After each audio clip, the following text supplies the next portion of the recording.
stop right now. Imagine this. You open your mouth to complain about your boss, your money, your relationship, and in that split second, every ounce of respect, influence, and power you had evaporates. What if I told you that the moment you tell someone your problems, you're handing them the keys to see you as weaker forever, and the science backs it up cold? Raise your hand if you've ever vented to a friend, only to watch them slowly pull away, or shared a struggle at work, and suddenly promotions, invitations, even eye contact changed. That's not random, that's human behavior on autopilot. Today, I'm going to show you exactly why "don't tell people your problems" is the single most powerful mindset upgrade you can make, and how it rewires your social authority in days, not years. Sharing problems often triggers a subconscious status-lowering effect in the listener's mind, instantly repositioning you as the one with issues, rather than an equal or superior figure in the social hierarchy. This shift happens almost immediately and can become permanent because human perception operates through rapid automatic ranking systems rooted in evolutionary psychology. In ancestral environments, individuals who displayed competence, resilience, and resource control rose in status, gaining better access to mates, allies, and resources. Broadcasting struggles signals the opposite: dependency, instability, or lower fitness. Behavioral cues like complaining or venting activate this downgrade. The listener's brain registers vulnerability as a marker of reduced capability. Your problems imply you're not handling life as effectively as they are. This isn't conscious malice in most cases. It's an instinctive appraisal. Mirror neurons fire, transferring a sense of your burden, prompting the other person to subconsciously categorize you as needing support rather than offering it. Over time, this reframes interactions. Eye contact shortens, invitations dwindle, opportunities bypass you because you're no longer seen as the reliable, high-value player. Even in close relationships, repeated disclosures erode perceived authority. What begins as bonding morphs into a power imbalance where the listener holds leverage. Your weaknesses become reference points that subtly diminish respect. High-influence individuals rarely vent publicly. They project composure, solving privately to maintain dominance.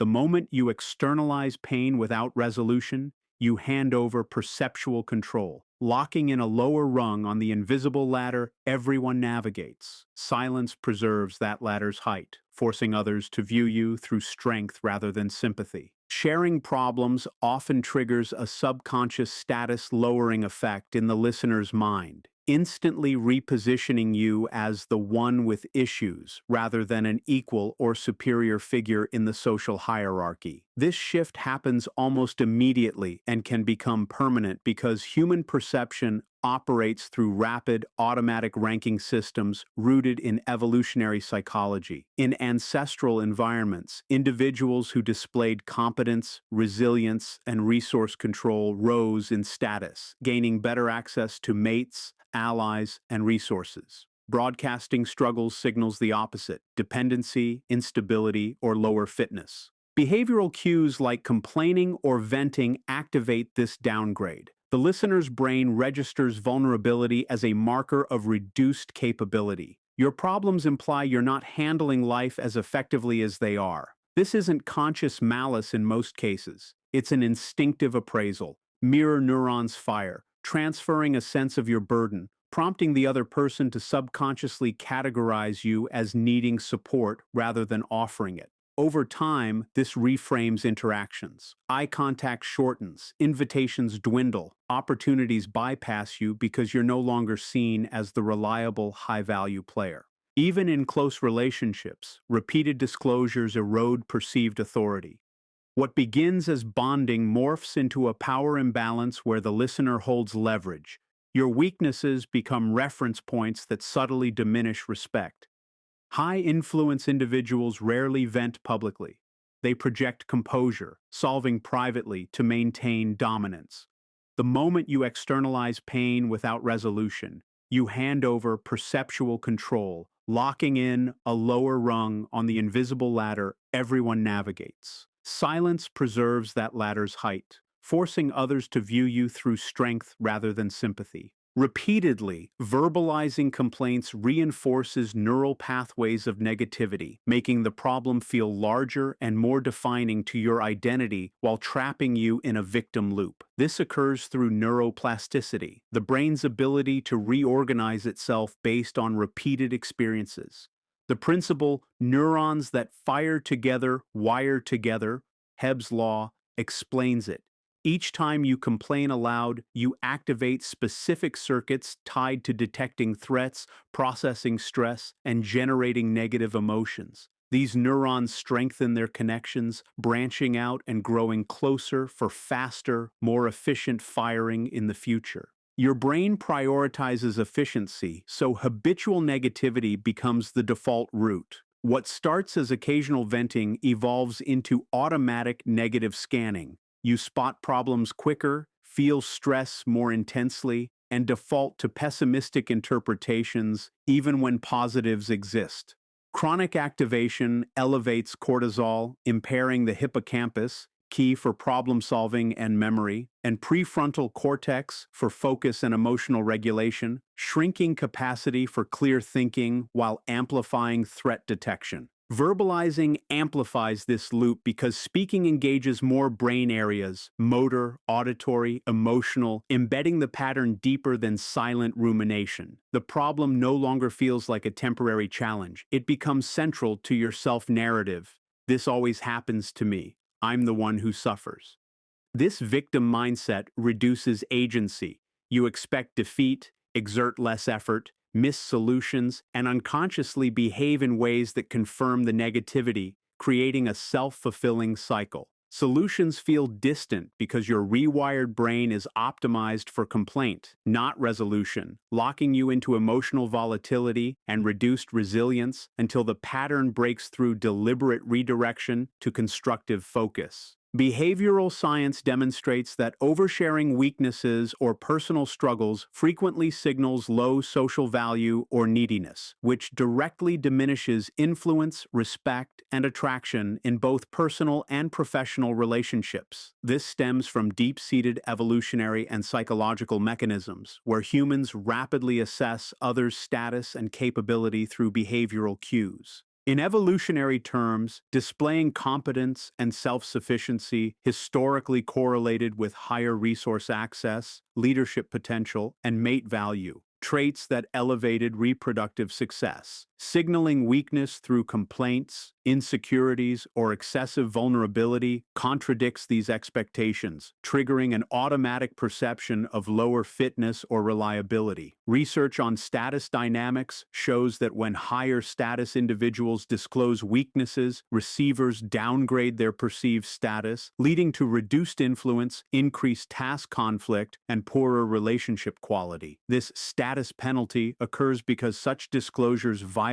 norms of composure expected from competent figures. In attraction and romantic contexts, neediness, often conveyed via oversharing insecurities, kills desire rapidly. Confidence, dominance, and emotional independence attract partners.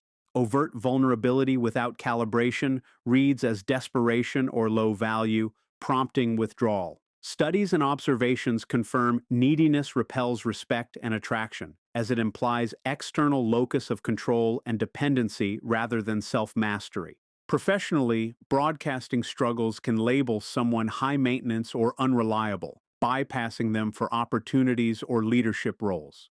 Listeners subconsciously devalue those who appear unable to handle adversity independently. Even in friendships, repeated disclosures shift dynamics toward imbalance, where the sharer loses perceived authority. High-influence people maintain composure, solving issues privately to project strength. Oversharing leaks social capital, eroding the subtle hierarchies that govern respect and followership. Calibration matters. Strategic, bounded vulnerability can build trust, but unfiltered weakness disclosure reliably lowers valuation across domains. When you dump problems onto others, listeners experience emotional contagion or an immediate sense of burden, leading them to distance themselves subconsciously to protect their own mental and emotional state. Emotional contagion is a well-documented phenomenon. Humans automatically mimic and absorb the emotions of those around them through facial expressions, tone, posture, and verbal content. When you express frustration, anxiety, sadness, or anger about your struggles, those same negative states transfer to the listener via mirror neurons and nonverbal cues, often faster than conscious awareness. This creates discomfort.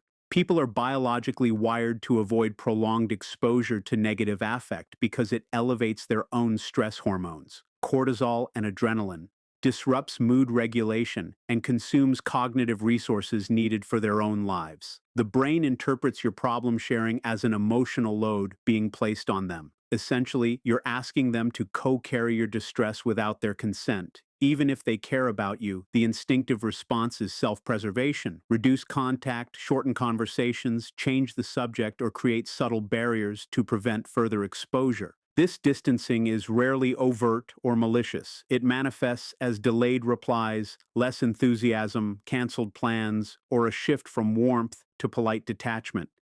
In professional settings, it appears as reduced collaboration or exclusion from informal networks. In friendships and romance, it erodes intimacy because constant negativity overrides positive association. People begin associating you with drain rather than uplift. The effect compounds with repetition. One vent might be tolerated. Frequent ones signal chronic burden, triggering stronger avoidance. Listeners protect their energy by pulling back, often without articulating why, because admitting "your problems make me feel bad" feels socially unacceptable. The result: you lose proximity, influence, and connection precisely when you most need support. Keeping problems private spares others this contagion cost, preserving relational warmth and preventing the subconscious retreat that silence alone can avoid. True strength is demonstrated through silence and self-resolution. People respect and follow those who handle adversity without broadcasting it.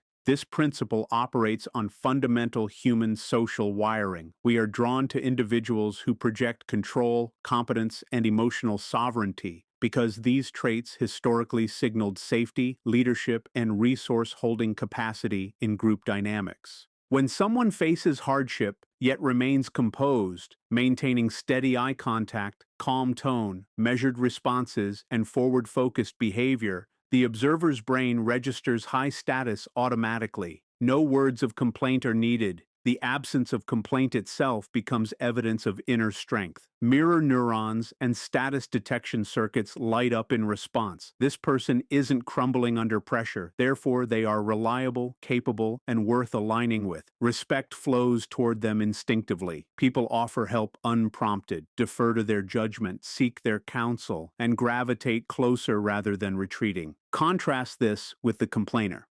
Verbalizing struggle broadcasts fragility, shifting the observer into a protector or evaluator role instead of follower. The dynamic flips.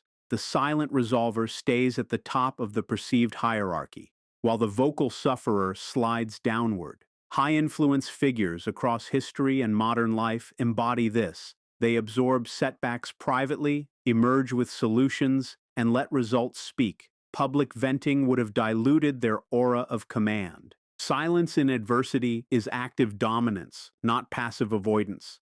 It forces internal resourcefulness, builds genuine resilience, and creates a gravitational pull. Others want to be near someone who doesn't need to lean on them. The moment difficulty hits and you choose containment over disclosure, you signal unbreakable frame. That signal alone elevates you above most people who crumble outwardly at the first sign of strain. Followers don't rally to the wounded, they rally to the ones still standing tall, unrattled, solving in the shadows.